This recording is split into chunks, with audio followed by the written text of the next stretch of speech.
I just clicked it there, but just in case it, Okay. I don't think you have to do that. So, third time as a charm. Maybe you have to work. All right.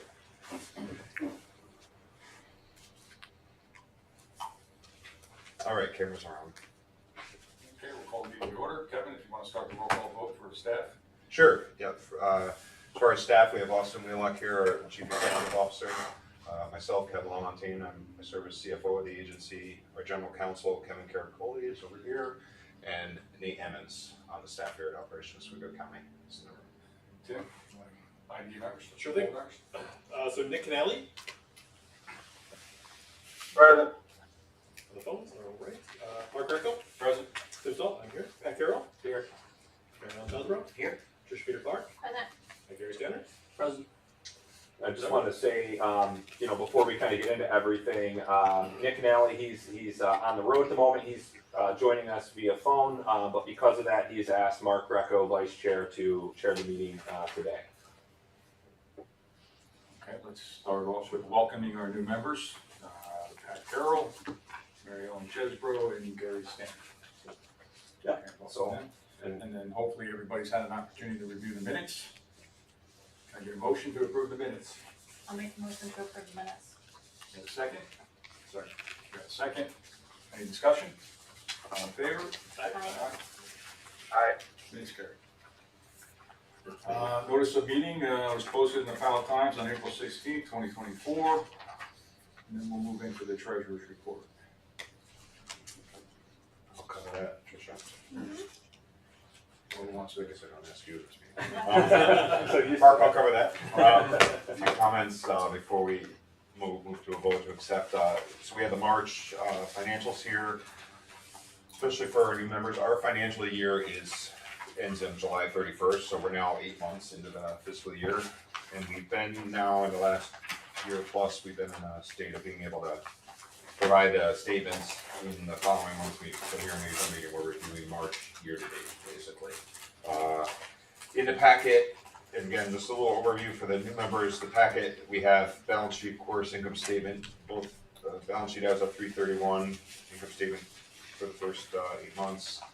And then we always include this other document, which is quite a few pages. It's mostly used internally, but this is a list of all of our current and and historical loan. Every loan we've ever made actually is on this list, which is useful in-house, especially when looking at a business, or sometimes, we made loans to businesses that maybe are under different ownership now. They might be working with us on other projects, so that it's been really critical to keep that history. But it is there. But the detail of the current loans show up on the balance sheet as loans receivable. But then there's more details on these pages showing, like the original loan amount, when the loan was initiated, the number of years it was approved, amortized over, and things of that nature.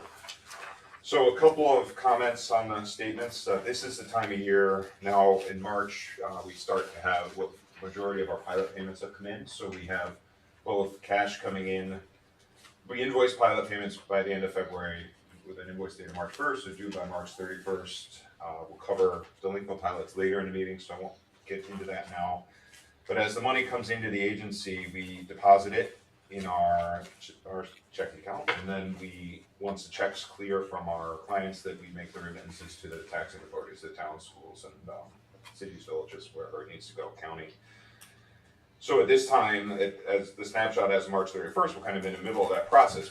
We've done some remittances to taxing authorities as of March 31st. We've done more since, but we also have money that's in our account, but in a sense due to taxing authorities. Just as the midnight, clock struck midnight on March 31st, we haven't remitted some funds. So we also now are bringing in some income from the 10% share of the county's portion of the pilot payment that comes back to the IDA for the pilot EDF fund. Cover that fund, and also cover that fund in detail later in the meeting. So you can start to see those things on the statements. I just wanted to kind of quickly point out those figures. So on the liability section, which is actually page 3, it's the last page of the balance sheet, we see a 6.3 million, line 631.2 is pilots payable to taxing authorities. 6.3 million is a lot of money, but 5.5 million roughly is one pilot in this power plant. So that has been remitted by now. It was just, again, it was sitting in our account as of 331. So the cash, the first page of the income statement on the balance sheet is also quite high. The total of 200 being 9.2 million, but basically we owe, as of March 31st, so it's 6.3 to taxing authorities. On the income statement, on the next page, for income statement's all on one page, on line 2770.4, which is about a quarter of the way from the bottom, you see a pilot share with county 10%. That is as of March 31st. Once we remit the money to the taxing authorities, we book the revenue. So the taxing authorities get their revenue from us, in a sense we get revenue from us, from the pilot program as well at the same time. So I guess that's the main update this month. We're in the middle of that process as of March 31st, and there's a fair amount of money moving around at this time of year into us from our pilot clients, and then again out to the taxing authorities. So, and they get details when we send the money. We send separate checks now, and also detail which pilot they're receiving, so that hopefully the various towns and other taxing authorities can keep track. So that's basically all I had to say about the financials. We'll cover delinquent loans and pilot EDF and delinquent pilots later in the meeting. So those are all details. Yes. One question. You said in the beginning there that you include this list of all the people that we've ever done loan with, because sometimes they change the name. Is there any reference then to, you know, or it's kind of like they're named here, but they're named here? It's more than name, it's ownership sometimes changes. So you may have a new owner of a long-term business that maybe is coming to us for assistance. It's useful to have this historical record. Okay. To your point, no, we don't actually go back and if business name changed while they were a current borrower, we'd absolutely update it, but we don't go back and change the historical record. Okay. I guess that was looking for, you Figure know, out, the yeah. historical as to, Yeah, they really came to us before. But and the other trick is sometimes you could have common owners, that someone that might have owned multiple businesses in their career or currently, so you may have the same owner behind multiple current or past borrowers. So Nothing's easy. yeah, it becomes something of a rabbit hole to get into, but with this history. It would be difficult for us to also figure out when those name changes, because if it's Yeah. a closed project that we're not dealing with anymore, we're not, typically going back and updating that list on a month-to-month basis. It wouldn't make sense to do, just the ones that are active. One thing I do want to add related to this month's financial statement is that we have several other projects that are they've been approved, but they're waiting for closure. We actually had one happen, was it one or two in April that weren't captured in this, but we'll hit the next one. Right. So for Market House, closed, Correct. and that'll hit them for April, and then there's several others that are in the queue to It close. won't close in April, but it'll be May. Yeah. Yes, right. If we had something that's approved, a loan, or pilots don't really show up on other than the cash flow this time of year, pilots don't essentially show up on our balance sheet. They're not a liability or an asset of the agency. They're just a pass-through. But loans, of course, are an asset. They're receivable. So we do right now have we have several approved but not yet closed loans. So they'll show up when it's closed. Yeah. Several approved but not closed pilot agreements. Yeah. For Yes, admin correct. fees and Yeah. things like that. So, okay, that's all I wanted to state. Any questions from anyone? And I wanted to offer too, I'd be happy to discuss the financials and kind of how these things work in here with a new member, or current or new members, but anytime, we could do it in a meeting sometime, or just if you had any questions or anything that just weren't sure how it worked, I'd be happy to talk through it, so. Thank you. So we get a motion to accept the treasurer's report. I'll make it. Need a second? I'll second. Any discussion? All in favor? Aye. Opposed? Aye. All right, let's move on to Allen Chase Enterprises. Are we ready for that? Yes. All right, so, Yeah, I'll start this one out, and Kevin see it. Yeah. We'll talk about the conflict when it's on the agenda, but maybe I should just give an overview of the Yeah, project no, first, please and do. then, talk about what you've been asked to do by the owner. And also, you have everyone should have a cost benefit analysis in Yeah. front of them that you can take a look at that has a narrative about the project and just as we're talking about it, you have something with that. Yeah, and if I just tag on to it again, just thinking of new members in the room, This is our standard one-page cost-benefit analysis for any pilot, any loan. If it's a pilot and a loan together, it'll all be on one sheet, but we always do a very similar format. We touch on the same topics: job creation, investment, project costs, sources of financing, some comments on the benefits of the project. It's meant to be a snapshot. So I'll jump into Allen Chase Enterprises. This Allen Chase Enterprises has worked with us in the past, but they've applied not for a pilot, but for a sales tax exemption. Allen Chase Enterprises is a company in the town of Scriba.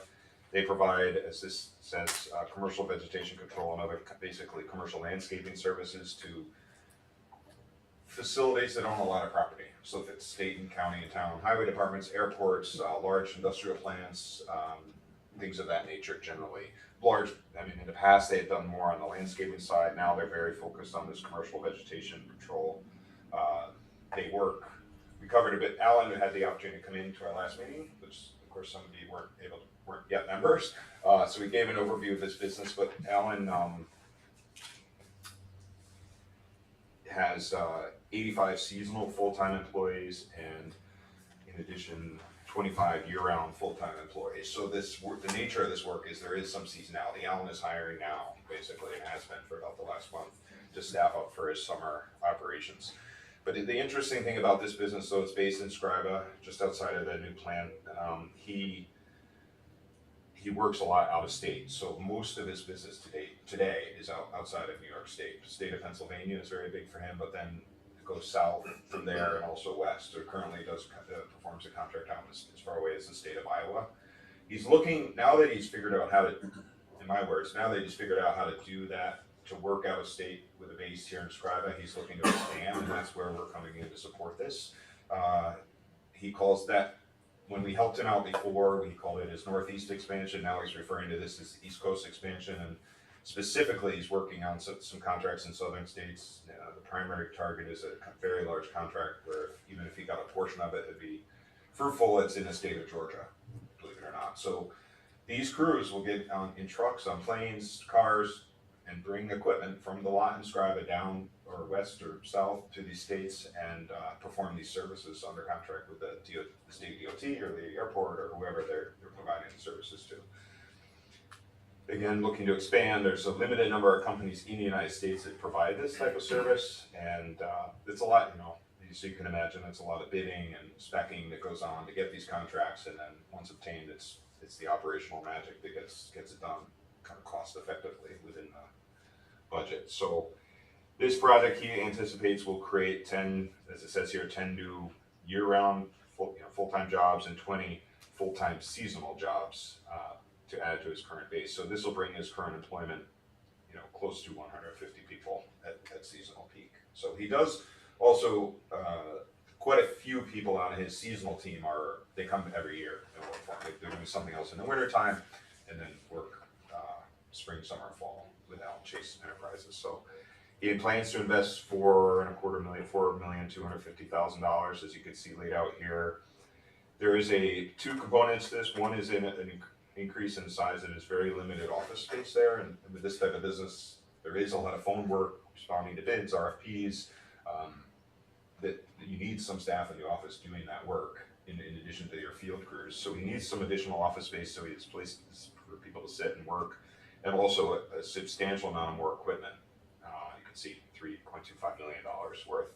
Equipment for Allen is truck chassis, and then what he does in his shop there in Scriba, which is another fairly fascinating thing about this, is he'll acquire used or damaged, sometimes off title damage, like from an insurance company, refurbish them, get them back to being roadworthy, and then attach all the equipment. So he may buy tanks and sprayers and such from other companies, and then everything is welded, cut, assembled at the plant in Scriba, and then that's the equipment that's either used here or in Pennsylvania, Iowa, hopefully Georgia.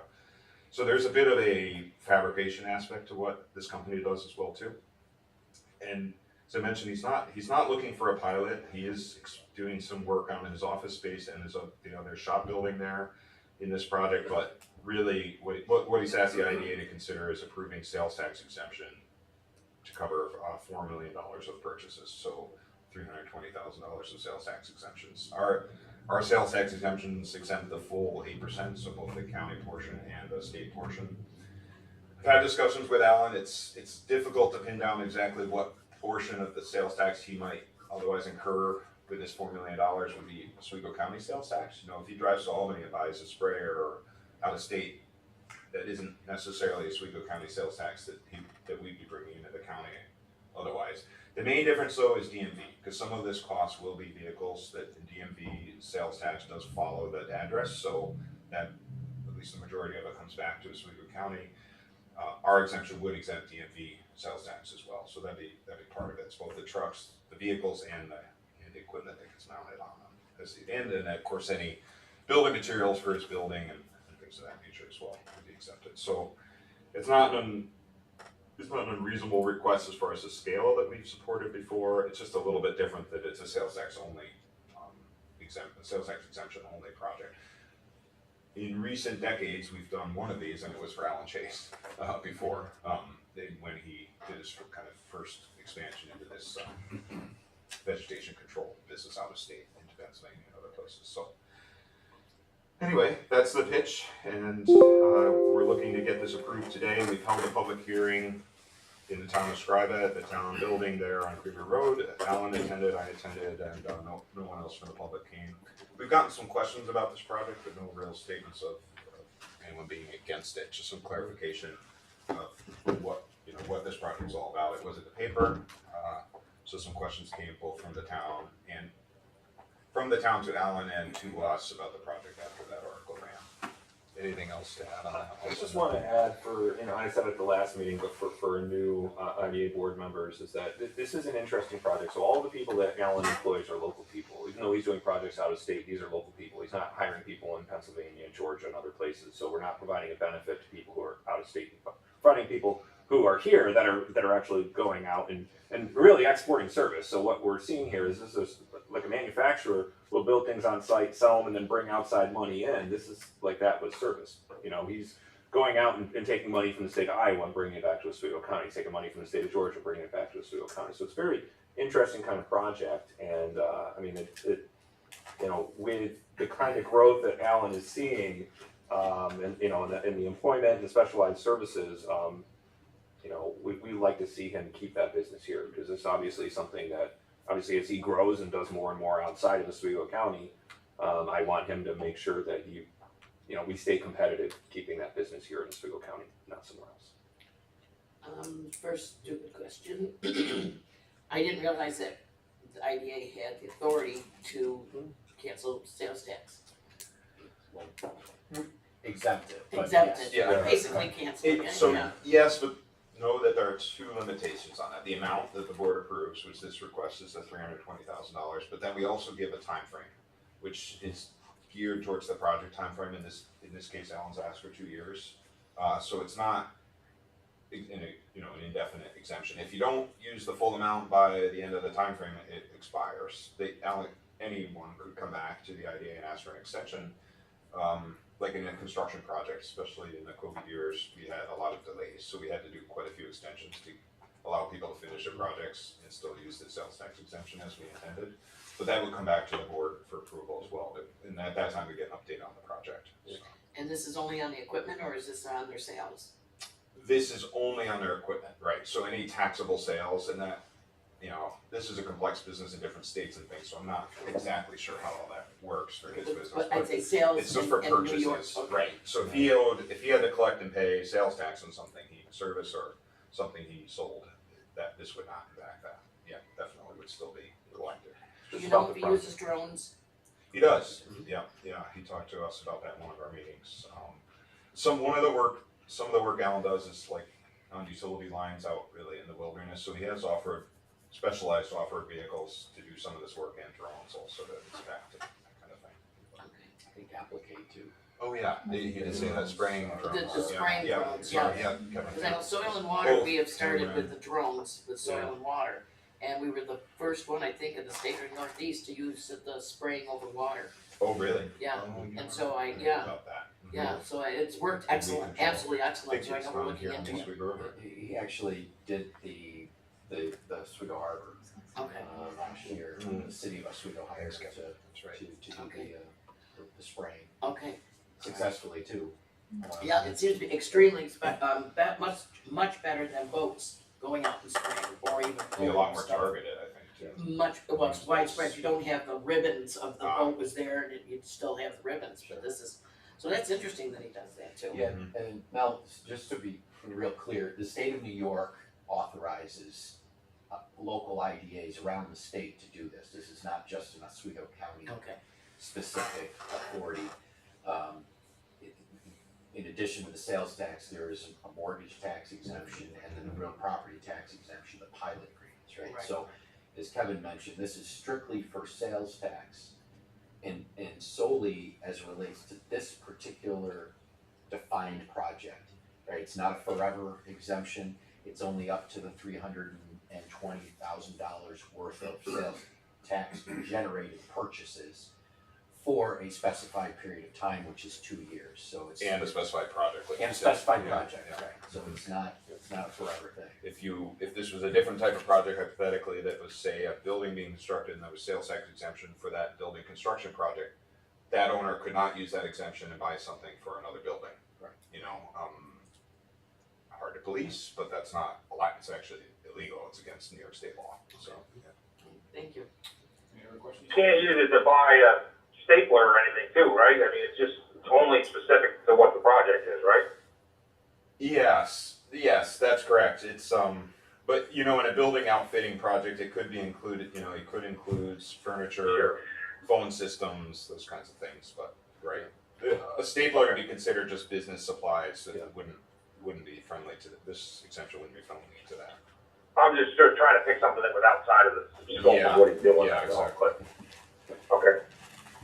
Just a comment, I mean, you answered my question, Austin, when you said that, he's hiring Oswego County employees, because that's really same thing I did for years, right? We work out of state, my members travel out of state, we're still supporting families at home, maintaining a home, and it's, if he was hiring people from other states, I would probably have an issue with it. Oh, we would too. Yep. Only well invested. Yeah, that was one of the first things we fleshed out. No, here it says he's got 1.2 million in annual Oswego County payroll. So, Yeah. it's not bad for small. And those are things that we do follow up with for the new board members. That's part of the kind of the annual accountability process. Every July, we get the job numbers and where those are from and all that, so we're having to keep track of that, both for ourselves and for New York State. Okay, so shall we move on to the Caracoli conflict waiver request? Sure. So, recently, within just the last week or so, Alan reached out to me.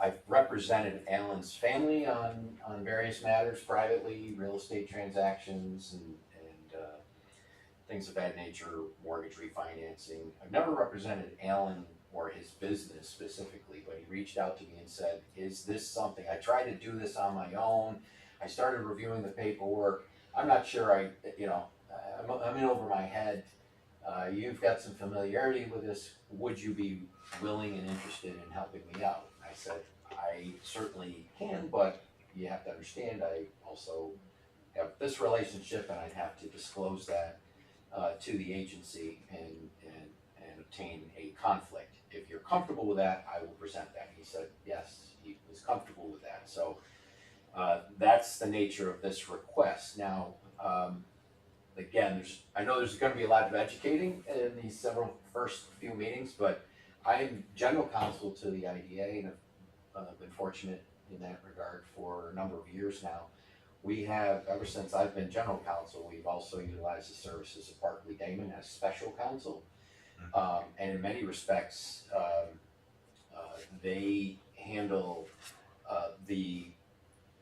in this case, they'll handle all of the legal work for the agency as it relates to this transaction.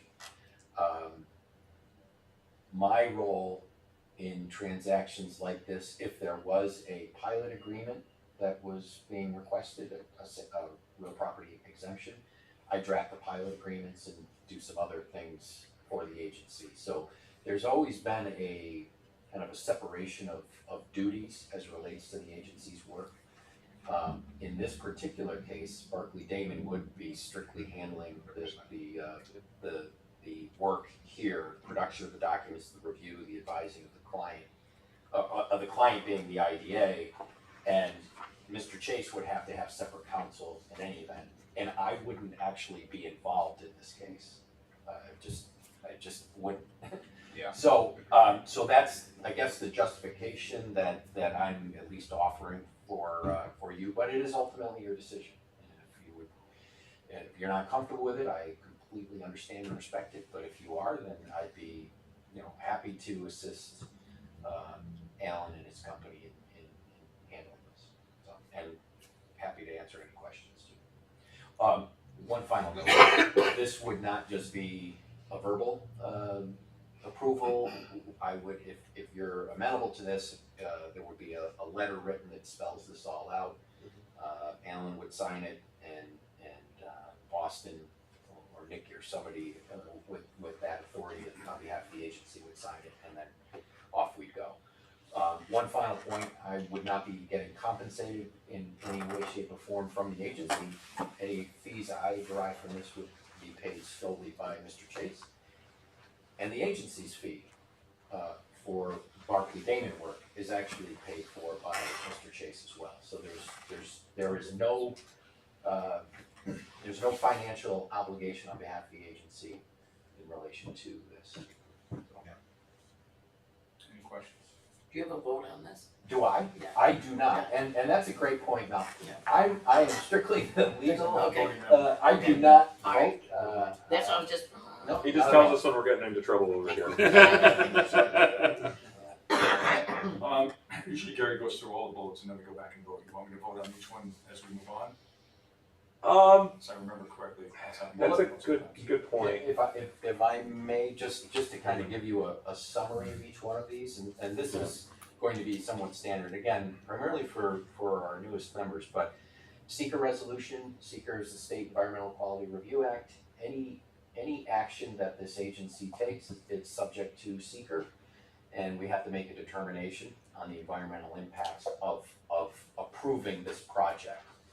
And it strictly is really related to the funding or the authorization of the sales tax exemption. It really doesn't have anything to do with his actual business, right? Even though there's a lot of environmental aspects to spraying, this is strictly related to whether there's any environmental impact to authorizing the sales tax exemption.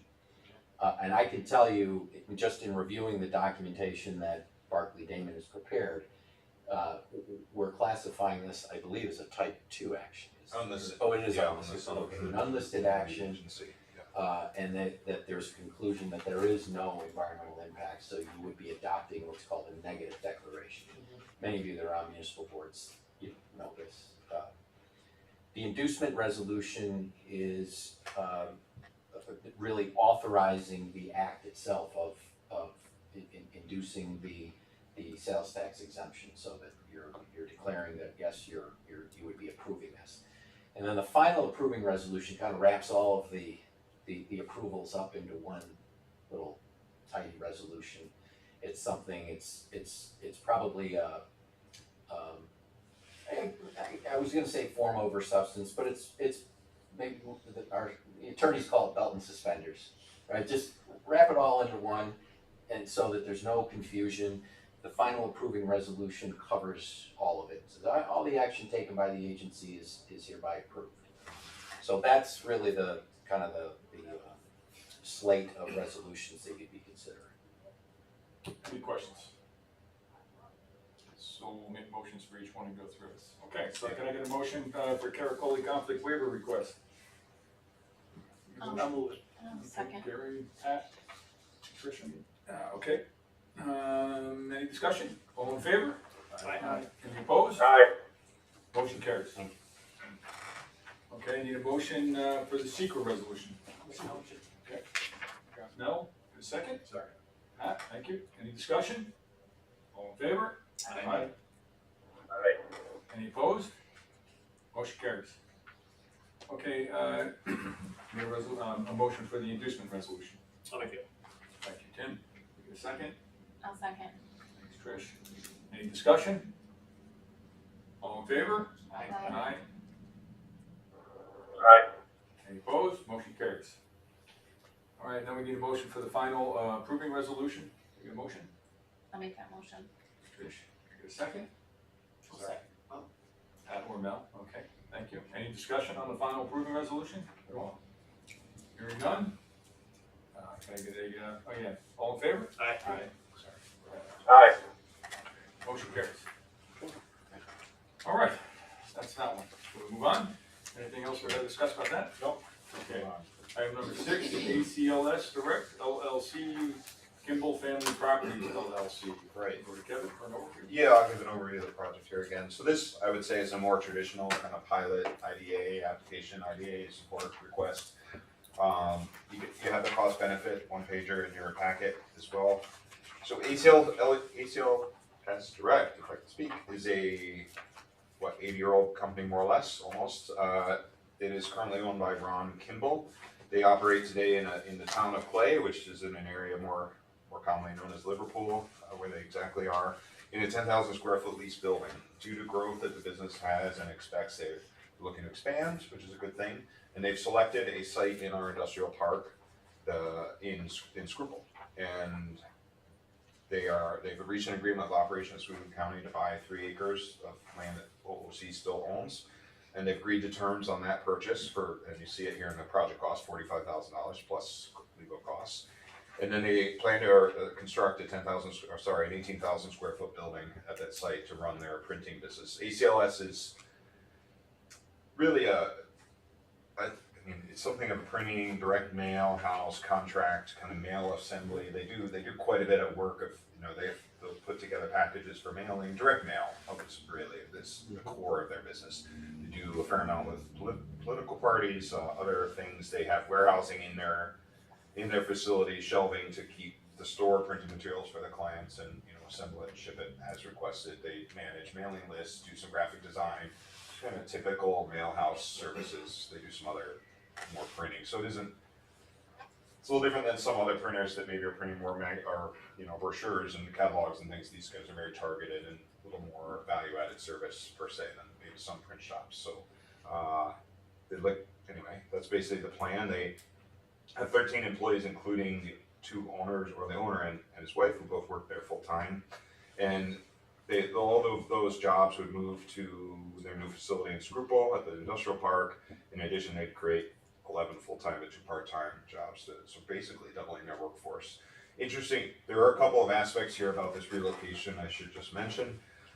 When any IDA provides benefits to a company that exists in another county, there's certain processes we have to follow sort of behind the scenes. We notify the taxing authorities in the other county that they have applied, which we've done.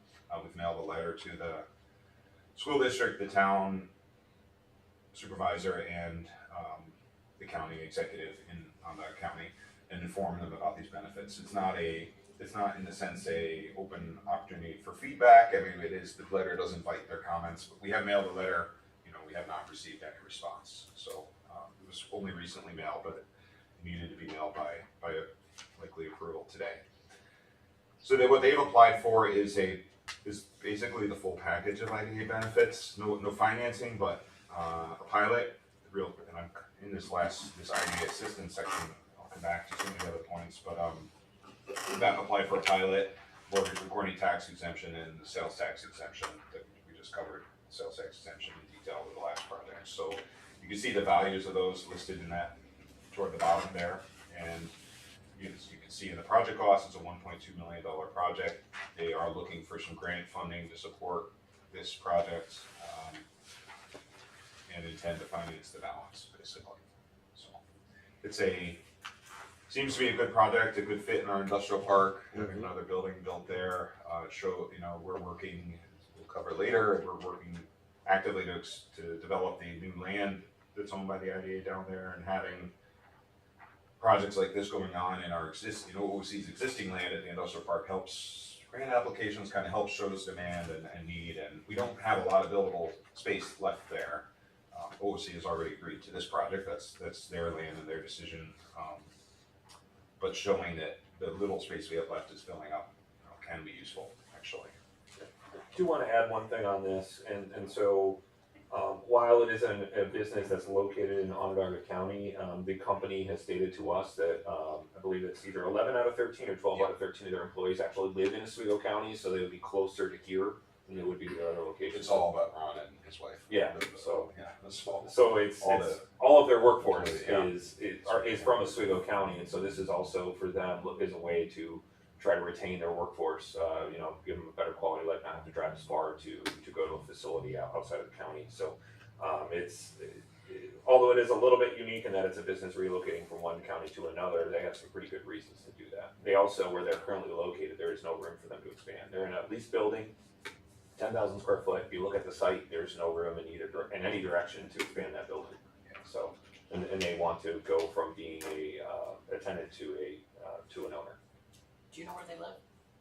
I'm not aware. I think it's probably in the general area of where they are now, but I'm not sure. Do you know? I don't know off the top of my head, no. Yeah, I think they were originally from Oswego County, but they had moved at some point. So. Kevin, can you just clarify something? In the last paragraph, in the opening paragraph, it says that they're gonna create 11 full-time and 2 part-time jobs, and then when you get down to the impact, It's- number 2, it says 5 full-time and 1 part-time. Which seems to be. That's actually off. It was they currently have 11 full-time and 2 part-time, and I think that they are creating 6 full-time and 1 part-time. I believe. Is it a typo? I think it's just a typo. It's like that. Yeah. So I had it in my Bear with me. Yeah, I think it's more, Should just be the 5 it and seems a 1. little odd, the 11 And seems then odd. number 2. yeah, it's good. It's right here. You've got it right here. Creation of Yeah. full and 1 I'm part-time. very sorry so. about that. Yeah, it's right, 5 full-time and 1 part-time, so it's about a 50% increase in the workforce. So it's the paragraph that's wrong, it's not the other Correct. two. It's- Yeah, it's wrong in 2 instances. I don't say what happened. Alright. Yeah. Thank you, Mark. We'll fix that so we have a corrected one of these record. Okay. But I will say, when I did the public hearing the other day, it was specifically stated for the 11 full-time, 2 part-time was retention, and then the 5 and the 1 for the creation. So that was correctly stated in the public hearing. And we're approving that this form is not an official record, we don't need to. approve Correct. this, No. Okay, No. it's just information. No, if we ever have a correction like this, I do amend it because we refer back to this over the years sometimes, so we want to make sure it's clear in our records. But yeah, it's based on what's in the application. That's Yeah, what- the application is the truth, right, which does state that, the 5 and 1, so apologize for that mix-up. You said this is a 20-year UTEP. I mean, we had no idea demarcation. Do you want to kind of just quickly chat a little bit about the UTEP and maybe just talk a little bit about what this payment amount is and what that was compared Yeah, to, I I know do. it's in the bullet point. And I can do that. So for manufacturing projects, Oswego County IDA has a 20-year UTEP, which is it's a sort of a front-loaded schedule where the first 5 years they would have a 75% abatement. So And UTEP is, UTEP is Uniform Tax Exempt Policy. So it's sort of our default policy for manufacturing projects and our default policy for non-manufacturing projects. So for manufacturing, it's 20-year. So for the under that, a project that utilizes that structure, the first 5 years. So think of it like so this building at the end of it, say it's worth $1.1 million. So with the normal tax on 1.1, what we would do for the first 5 years would be taxed like it's 25% of that. So 25% for the first 5 years, then it would go to 40% for the next 5. And then it would go to 50% and go up by 10% every 2 years until at the end of 20, it's at 100%. So that's how we do for a manufacturing project. And we have projects, that sometimes they'll want to use the UTEP. It makes sense for them, especially for a new construction project like this where, it applies to the entire thing. And then sometimes we have projects where they'll say, well, that model doesn't necessarily work with the way we're doing this. Can we look at doing what's called a deviation? And deviation is anything that's different than the UTEP. So if it's longer, if it's a fixed payment, if it's some other kind of model, something else, then that makes it a deviation. But for this project, this is a very simple UTEP policy, UTEP schedule for a manufacturing project. So the other thing I'll say on this, and so Kevin has it in 2 different places, is that for this project, based on our numbers that we've run, The project will be over 20 years, be making a pilot payment that over the average will be about $29,629. So that's $29,629 more than it's paying now in terms of on an average annual, like up front, it's going to be lower, at the end, it's going to be much higher. This is just what the average is going to be over those 20 years. But then the savings is that this is going to save them $28,000, a little over $28,000 in the real property on an average basis. So, you know, in that community, based on the size project, our estimates that their normal tax would have been in the range of, you know, $50,000. So this is going to save them, you know, $28,000, and they'll be paying $29,000. So We have to estimate what we think the future assessment might be on a project to come up with those numbers, which is a dicey business, 'cause, you know, it's, well, we're not assessors and we're not in the towns, but it's, you know, we make estimates based on comps, or in this case, we looked at some comps, so. we had some new construction comps in the park, so it made it a little bit easier to do. Yeah. Scruple is really in need of reassessment too. I could share one of these comps with you later. And That is way kinda at the crazy. back. Yeah, and Mel, to your point, I mean, that, so, you know, we'll be relying on Hal to make sure, well, collectively, you know, you rely on the assessor to maintain the assessed value. And it is an annual revaluation of every property, you know, as the assessor looks at it. So oftentimes when projects are in a pilot agreement, the assessors just kind of push it off to the side and don't worry about it. But in this case, the exemption is based on the assessed value, right? And applied to the tax rate from year to year, which changes, and then you get your exemption percentage. So, you know, it's important to make sure that the assessor's doing their job. And the good thing to understand on these, for a 20-year UTEP project, is no matter what the assessed value is, as long as it's applied to the entire thing, that over the 20 years it saves about 49%. So if the assessed value is $5 million and the assessed value is $500,000, whatever those normal taxes would be over the period of the 20 years, it's going to save about 49%. That's just the way it works out over the, you know, looking at that schedule. So that'll never change in terms of the percentage of the savings. It's just what the dollar to dollar on a year-to-year basis could change.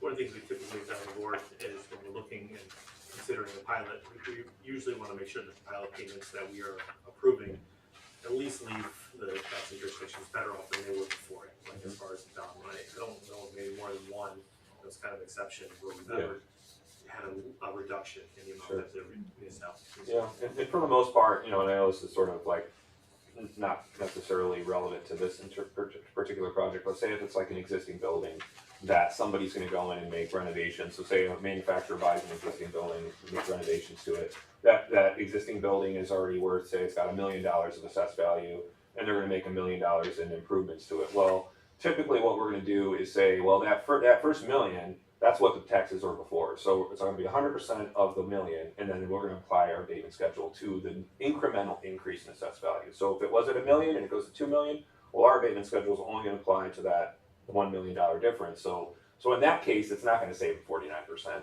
It's going to save them some smaller percentage because they're still paying normal tax plus the other part. So that's, you know, sometimes how the sausage is made. Okay, so, seeker resolution. Explaining it. Again, this is the environmental resolution, Same on this. yeah, it's an unlisted action.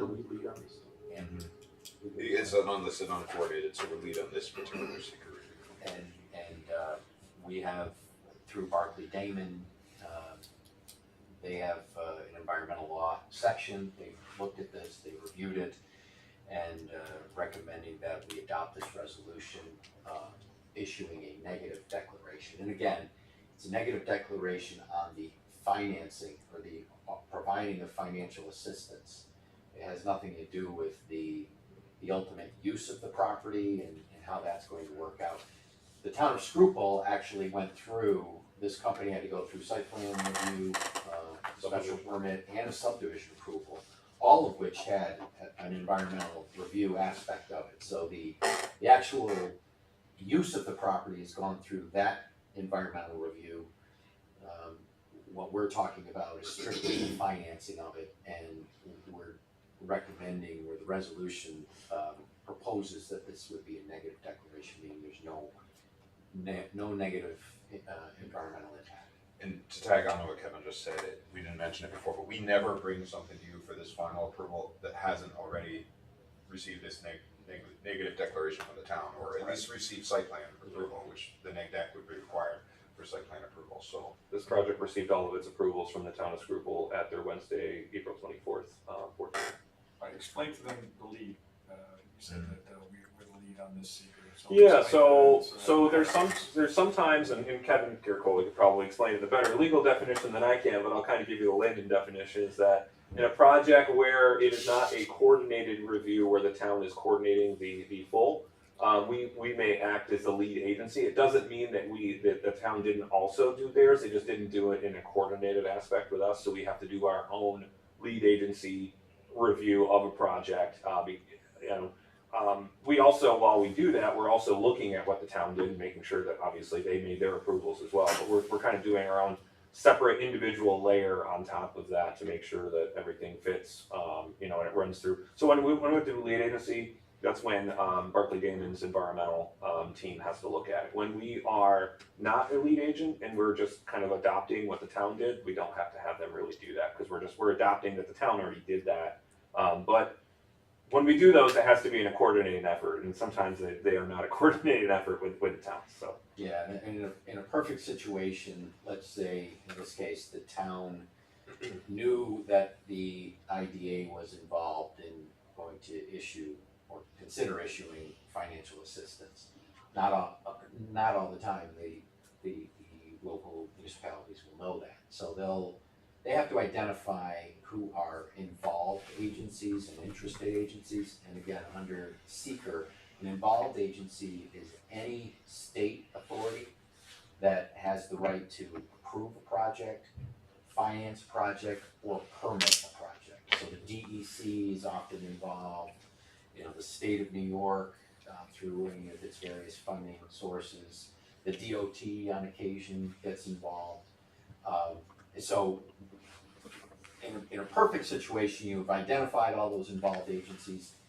The IDA is an involved agency because we provide financing, right? We don't permit, we generally don't approve the actual construction of a project, we'll approve the financing for that project, right? So in any event, we're an involved agency when it comes to seeker. In a perfect situation, the town will declare itself the lead agency, meaning, hey, we're gonna kind of be the quarterback here, and we're going to make sure that we've got everybody on notice, and we're gonna get everybody's comments, and then we're gonna make a one final environmental determination. That, in a perfect setting, that happens, but this is an imperfect process, so oftentimes the IDA comes in at the tail end of something. We have to declare ourselves lead agency for our approval purposes only. So, and that's exactly what's happening here. Questions? Okay, how about the inducement resolution? Explain that again. Again, you're inducing the project, you're saying that this is a project that is going forward, that you're willing to issue the various exemptions, the real property tax exemption, form of the pilot, mortgage tax exemption, which is, for a commercial project, it's 1% in Oswego County, it's 1% of the amount financed, less the 1/4 of 1% that is utilized and goes to Centro. So Centro gets their portion of the mortgage tax exemption, but the balance of it is exempt from paying that mortgage tax. And then, of course, the sales tax, which we talked about, that 8%. So those are the exemptions, and that's by adopting the inducement resolution, you're doing that.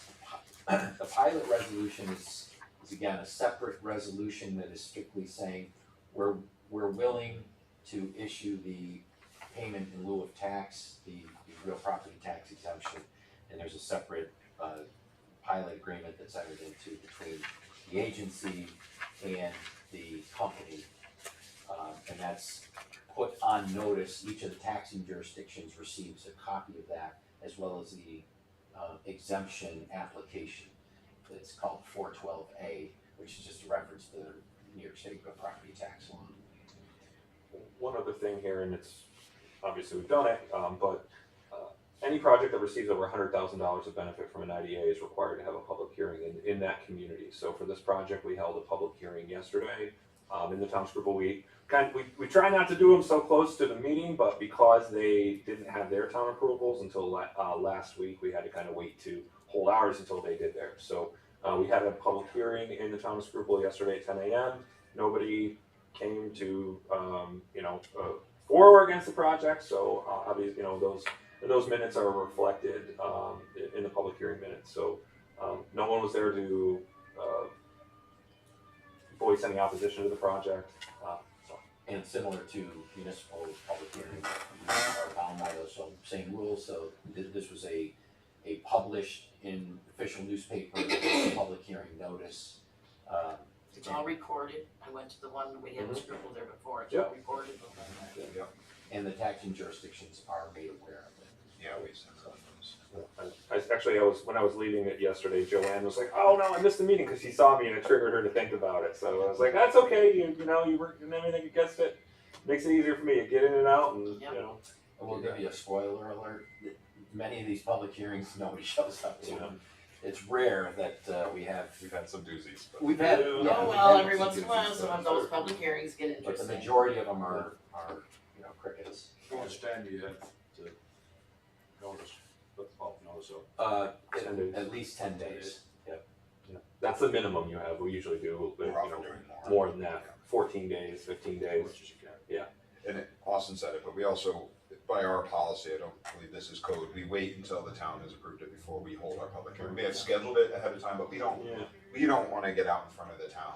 For various reasons, it's happened sort of in the past, and it just gets messy. We're not there to filter through that planning board matters. Is there vegetative screening, is the fence, the setback, or the neighbors aren't happy with the fume shed?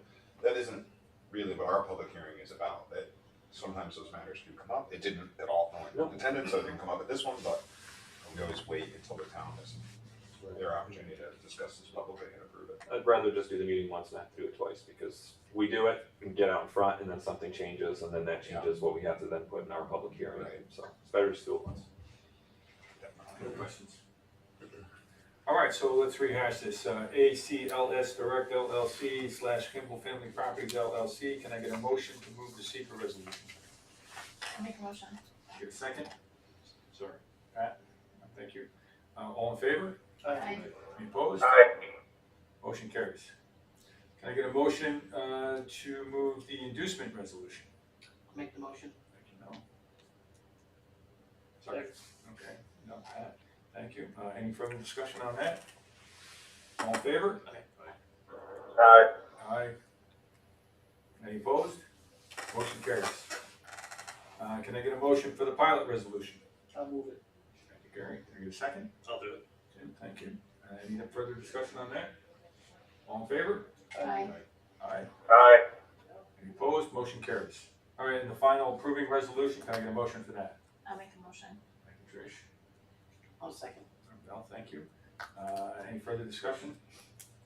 All those in favor? Aye. Any opposed? Aye. Motion carries. Okay, very good. So At this time, we gotta go into We usually wait for executive the vote. session, right? yeah, we got to take a vote and have Kevin give us the reason we're going into executive Should session. we take the vote first, or we get the reason first? Well, it'll be, We should probably get the sure, reason why first. don't you, huh? We should probably get the reason first, so people Well, can vote now. That's fine. So under Public Officers Law, Section 105 would be to discuss the financial circumstances of a particular corporation or individual, as well as to discuss pending or threatened litigation. So there's two reasons we're going in today. So that would be the basis. I'll make a motion to enter into executive session. Trish? Thank you. Any discussion? All in favor? Aye. All right.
all in favor coming out of executive session?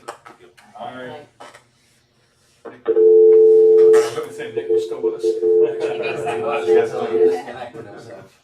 All right, so we're Trying to out of take us off. executive session. Do you want me to give him a call here back? real quick? Are we on, are we live now? We are live. Okay, we're gonna attempt to get. He made his phone line back up tonight. Got excited. Exciting stuff.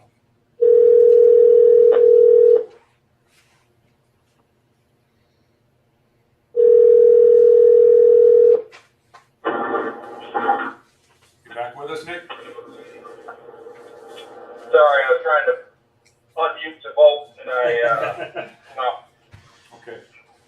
All right, we're out of executive session now, just for your information, and we are going to go to number 7, the Foundry Oswego LLC, Strategic Domains LLC, IRP 2 loan request for $100,000. Can I get a motion? Can I'll make that motion. I get a second? Thank you. Any discussion? All in favor? Aye. Aye. Aye. Any opposed? Motion carries. Let's go down to the pilot EDF report. Can I get a motion? I'll make the motion. We've got a motion from Mel. Can I get a second? Gary, thank you. Any discussion? All in favor? Aye. Aye. Aye. And Phoenix wastewater treatment project, additional funding of $77,000. Can I get a motion on that? I'll second. Okay, we got a motion, we got a second. Any discussion? All in favor? Aye. Aye. Aye. Any opposed? Motion carries. All right, let's go to the delinquent loan report. Can I get a motion? I'll make a motion. Thank you, Trish. Pat, thank you for the second. Any discussion? All in favor? Aye. Aye. Motion carries. Any other business? Just, we can talk about it after here, but just to pick out shirt sizes and things for your new IDA polo shirts. I think that's all we have for that. For next meetings, we had talked at our, about trying to set up 3 meeting dates in advance. So what I'm looking at, and let me know if this isn't gonna work, is our next meeting would be May 30th, Thursday, May 30th, at 8:30 a.m. Okay. Then the one after that would be Thursday, June 28th, 8:30 a.m. Like I said, I'm throwing these out. If these don't work, we can figure it out. But I'd just like to try to get 3 meetings ahead. I just got the main one. What was the next one? I'm sorry. June 28th, Will we send calendar requests out? we will send calendar requests out, so you don't have to necessarily add these. Just want to make sure they work for your June schedule. 28th is a Friday. Oh, is it? Oh, maybe I'm looking at June 27th then. Let me take a look here. Oh. Yes, you're right. June 27th. 27. Yep. 8:30 a.m. And then the third, which would be our July one, would be July 25th, 8:30 a.m. And then just what we're going to do going forward is we'll schedule 1 meeting out, so we're always got three months of meetings out. Okay, the 27th, June 27th, that's at 8 a.m.? 8:30. All at 8:30. Yeah. All at 8:30, okay. July 25th. And then July 25th. Yep.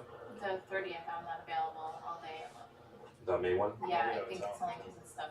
Okay. I can't make the May one either. Okay. Well, if the other ones work, let's reschedule the May one at least, and then we'll hold the other 2 dates. So that same week, what could we do the week of May 27th to the 31st? So the 27th is Memorial Day. Yes, that's not going to work. So that, That's a tough. How about the 29th, Wednesday? Can we do the 29th?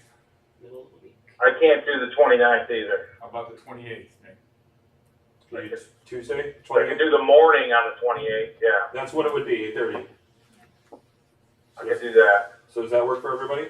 Sure. Okay, so we'll look at 5:28, 8:30, 6:27, 8:30, 7:25, 8:30. We'll send calendar invites for all 3. And then just going forward, we'll just schedule out our 3 month out every time, so you guys can plan plan a little bit better than we've been doing. Okay, if there's nothing else, can we get the appropriate motion? I'll make a motion. Thank you. Meeting adjourned.